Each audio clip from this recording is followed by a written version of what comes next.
Hi, it's Michael Jones. This is a typical day here in the San Juan Islands. There's the Olympic Mountains in the distance, if you can see them with the snow cap, and it's a average winter day of a little bit of drizzle, a little bit on the cool side, and a lot of wind. So this is going to be my second attempt at doing a video blog. I don't know if it's going to work. I don't know if it's been too bumpy. There's not many hikers out here today. This is really behind my house. It's a phenomenal place that we live in, that you could just do a hike like this and you're on these cliffs above the water. But I'm going to have to do this one take because I don't have the time to redo it. But the thing that's been on my mind this week, and not just this week, actually for years in some ways, is the issue of certainty. And it came up this week when I came up on a blog about someone talking about doubt, and she did a very good article about doubt. And in it, she pointed out very clearly that the issue of faith and doubt often is the issue of certainty. And in my book, I came to the same conclusion. And I try to address this very historically, philosophically, this whole issue of certainty. And I do think it's key, and I'm not going to go off too much down that rabbit hole right now. But I'm just going to give an illustration of this. And that is, I grew up for reasons that are not clear with a problem of social anxiety. And I have some kids with it too, so I do think there's some genetics involved. Although my mother was a very anxious woman. And I also had a fear of heights, so to address my fear of heights, I became a rock climber in college, which scared the crap out of me, but I did it. But also, to deal with my fear of anxiety, I took up, I guess you would call it stand-up comedy, but it was more like writing comical skits like in Saturday Night Live. Saturday Night Live was brand new when I was in college. So part of a Christian group, I started writing comic skits and performing in them, which was, if you have a fear of social anxiety, the very scariest thought you can come up with, I'm trying to take these glasses off, but the wind's in my eyes. The scariest thing you can possibly do is public speaking. And of all the forms of public speaking, the most terrifying for anybody is stand-up comedy, because, or improv especially, because you can look like an idiot pretty quickly. But by far, I was thinking,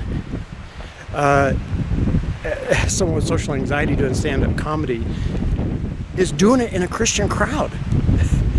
It's very terrifying, and there's a reason for that, and it relates back to this issue of certainty.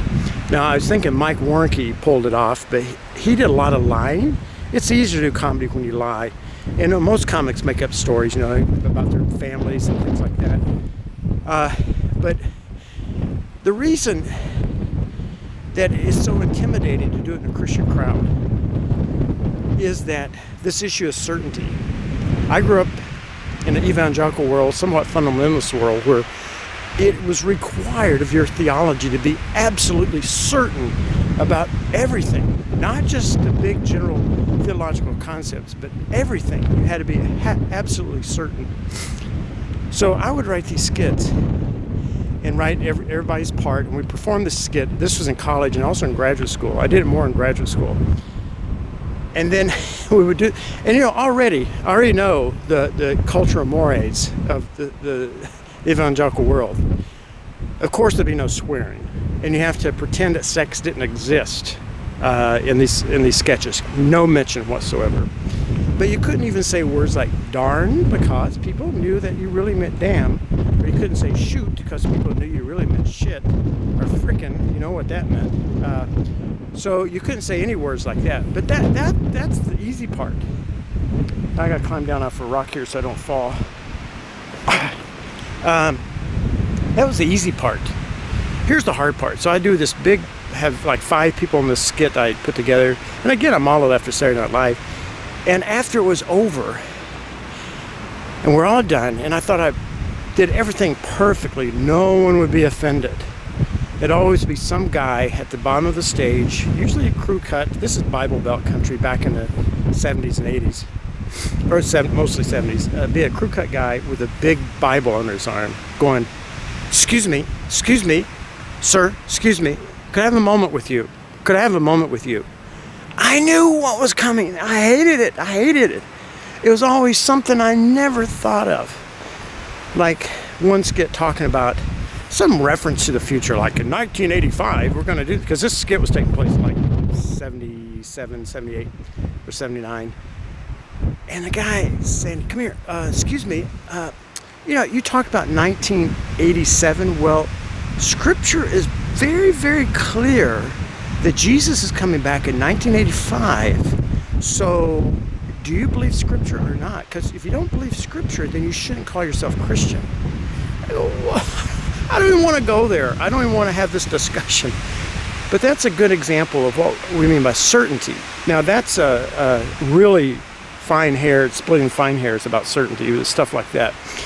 But one of the things I try to point out in my book is that this idea of theological certainty really has its roots not in Christianity as much as it does in the thoughts of Aristotle, and also the people who came after him and reworked some of his thinking.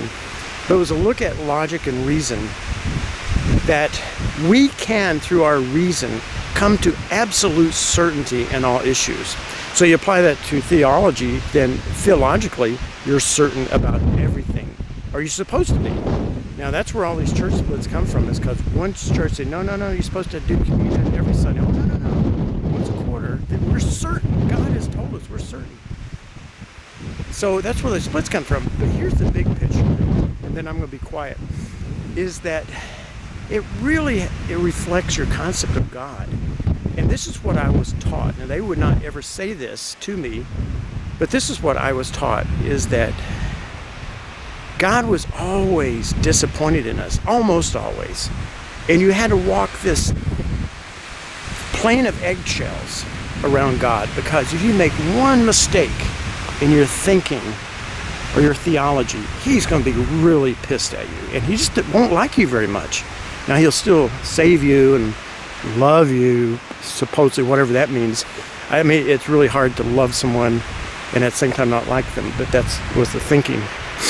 So, anyway, when you have a God like that is looking over your shoulders, did you tie your shoes starting with the right shoe first? That's what you should have done. And that was the awful Christian world that we lived in.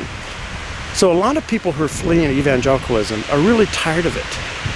They're tired of this certainty that is not founded in clear Scripture. And there's some very clear things in Scripture, and there's a lot of things that are not clear, that are very fuzzy and complicated.